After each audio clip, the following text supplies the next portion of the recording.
Boom bam, welcome to another installment of the United Hour. I am President Chad, and that is Robert Wallace. Robert, the question we have today is Manchester United the biggest club in England? Right? Now, Manchester United just finished the last season 15th. Horrible. We had our lowest goal tally, our lowest points tally since before I was born. Mm. You understand? I mean, I ain't that old, but still, it's a long time. Yet, when we go and tap on players' doors, we've been able to get Cunha before Newcastle. We've been able to lure Mbumo ahead of Newcastle, ahead of Spurs, ahead there was even some interest from Arsenal and Mbumo. We've been able to get Sesko ahead of Newcastle, ahead of Arsenal. Um, Players have made it clear I want to go to Manchester United. Now you're hearing even talk of Donnarumma saying that he wants to leave Champions League winners, PSG. He would Mm. prepare to leave Champions League winners, PSG, and come to Manchester United. You have Carlos Barella, Baliba, sorry, Carlos Baliba. I'm gonna pronounce the guy's name properly because hopefully he'll be a Manchester United player and we'll be calling him a lot. All right, you have Carlos Baliba of Brighton making it clear that through his agents that he's more than willing to come to Manchester United. And Manchester United has no European football, No. no European football. Finished in the bottom half of the table with a Mm. brand new coach that really and truly is unproven in the Premier League. Because the half of the season he played there before wasn't like a shining light. No. Yes, he was on Manchester City's radar to take over from Pep, but he has not established his name to say he's a top manager in the world. So we don't have the most recognizable manager. We're not in Europe. And yet still we have that drawing power. Is Manchester United the greatest team in England? Um, Well, the biggest team. Let me not say yeah, greatest. biggest The team, yes. biggest team. And the answer would be yes. We are the biggest team in England. We are. You know, if you look at our Instagram followers, you look at our social media impressions, look at the fans, the number of fans that we have all over the world. You know, there isn't a place, there isn't a country that you can go and not see this badge, right? Because you can go to name any country, you can go to wherever, and you will guarantee to see somebody wearing one of these kits. Guaranteed, guaranteed. You understand? So on the football pitch, however, that is a whole different story by itself. But when it comes to commercial pull, and these players, they understand. If I join Manchester, my reach goes from a few thousand people to millions just overnight.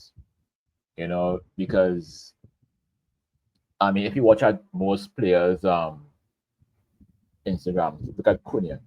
I think we have all began to follow Cunha. I believe so. So if you take 100 million Manchester fans and overnight they become your fans, I mean, what more can we say? I mean, I think that that allure of being that legend, that man, because like how we talk about Cantona, he was the guy that brought- that that brought us back. He was the guy who was there, put us on the road to championship championship up. And to this day, we still sing about Eric Cantona to this day. The man kicked a racist man in his face. The man did the worst. The man did all that he did, but yet still he's a legend in this club because of what he did. You know, I mean, if you go back, you look at players like Rooney when he came in. That, you know, when he came in, he vitalized the whole thing. Look at Ronaldo. Look what he did. You know, the Beckham. These guys are legends. So for these players now, they want to be legends. They want to be in that same conversation. You know what I mean? You touched on a point that I don't really hear people talking about, but I honestly believe that it is one of the major reasons, because it's not just players. We all know that players have family members, player has the agents and members of the player camp that'll come and want to be in the airs. Yeah, let's go here, let's go there. You know, these people have offering us more money as Newcastle tried to do with Cesco. You know, these people winning games. You know, they in Champions League football. You know, you could, but I think Cristiano Ronaldo has opened the eyes of not just players, but their management team, of their agents. Because as you said, when you join a club, you're going to get that club people, supporters following you.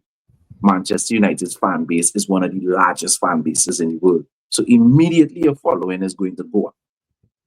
And then even if things don't go great, that is still money in the bank. You could still monopolize. Cristiano Ronaldo would not be the Cristiano Ronaldo off the field. I'm not talking about his performances on the field. Right? He was always aggressive. His work ethic was second to none. But the Cristiano Ronaldo off the field, that Coca-Cola, that all of these companies pay a set of money just for him to drink, you know, just to put one of their products on his IG posts. You understand? It is because he represented Manchester United. When he left and went to Real Madrid, because it wasn't on bad terms, the fan base didn't unfollow him. And then he got more fans joining Real Madrid, right?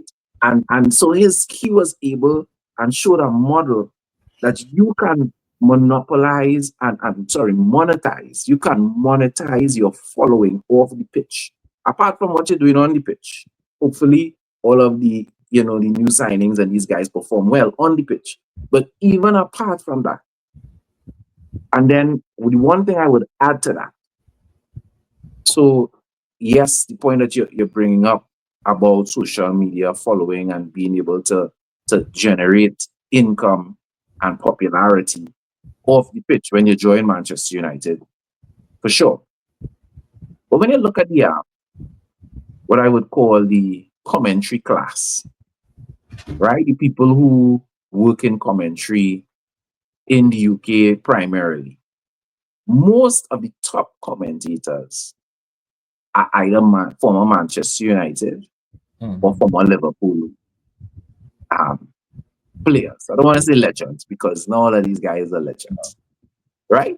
But you have Rio Ferdinand being featured on a lot of these on Sky and these other guys sometimes. You have who else?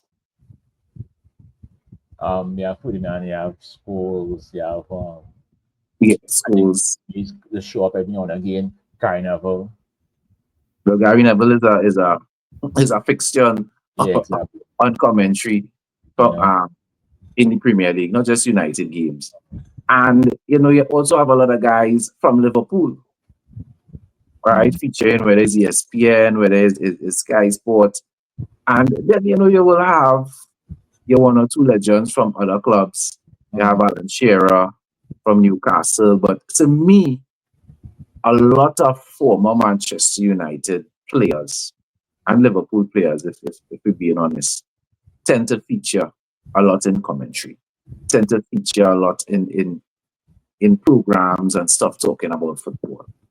And I think that goes back to the fact that in the glory days of the English Premier League and continuing, Manchester United and Liverpool were the two biggest teams.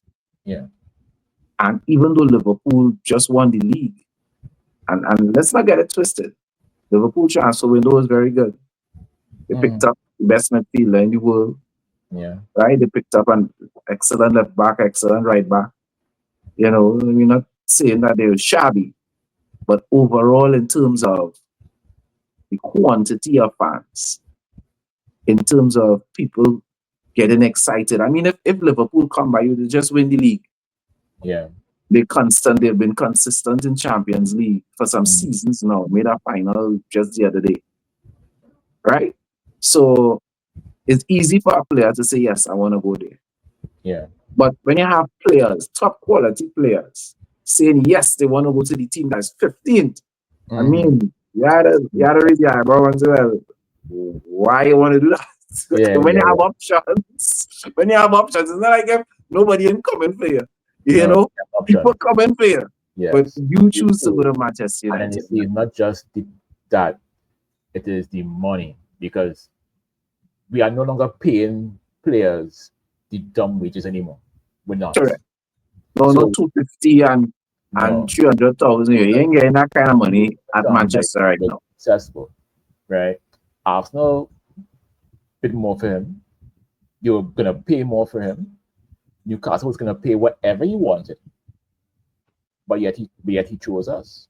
Cunha, same thing. Embremo, same thing. They all they all said no to the money. So it wasn't about the money. And we didn't go like how we usually used to go on the Glazers, giving people, like you said, the dumb wages. So we are no longer getting these mercenaries who just come in for the paycheck. And these are guys who come in to play, and they want to get this club, moving up. You understand? And there is a lot of currency to be known as the man who put us back on top. There's currency in that. When you could be talked about.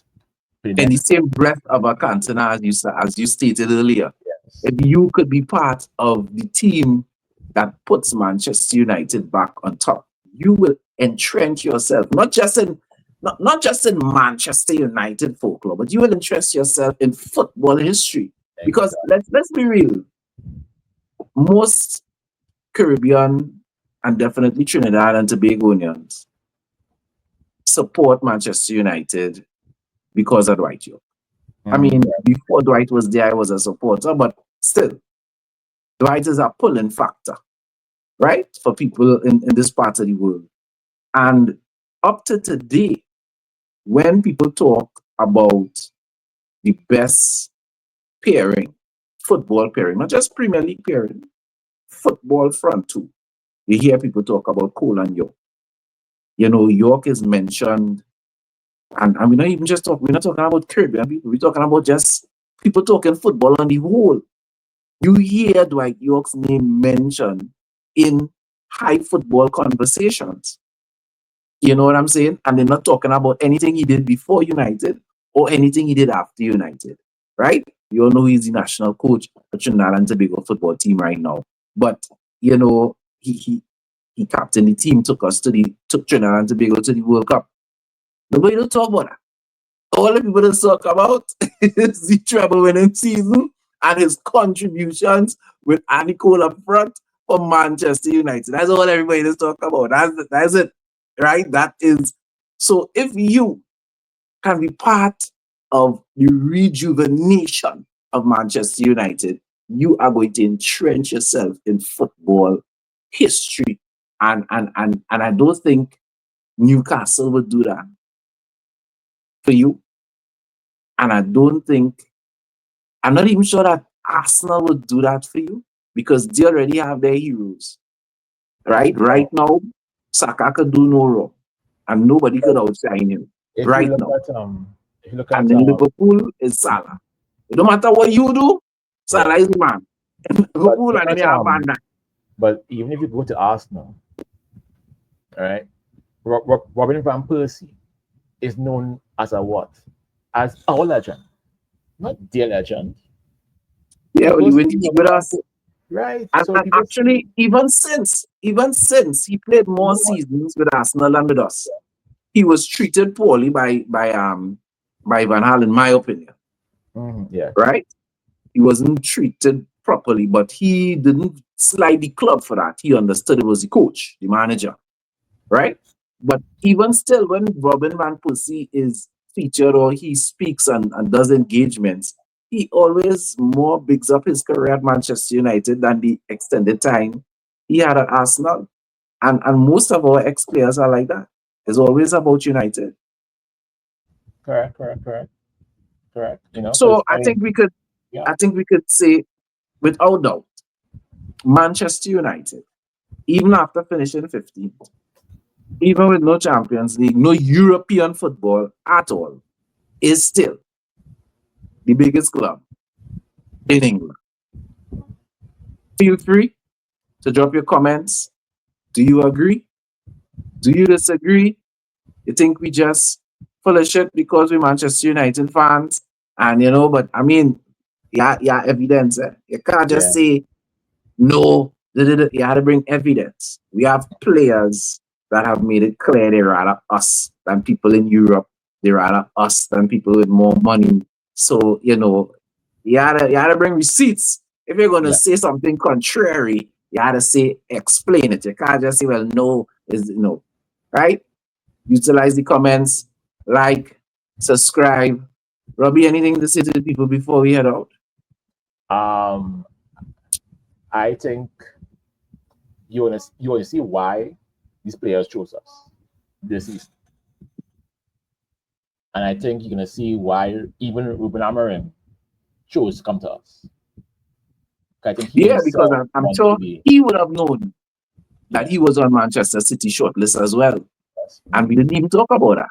We didn't even talk about the fact that he had a good up and coming coach that could have taken over one of the better playing sides in the Premier League. yes, and very And easily could have gone there.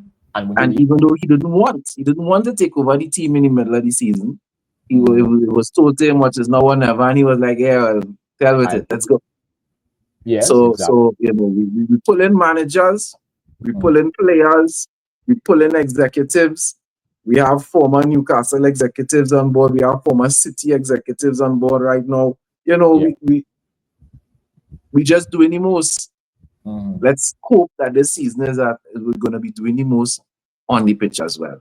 correct. President Chad and the man Robert Wallace saying Red Devils, we don't die, we multiply. Later, people.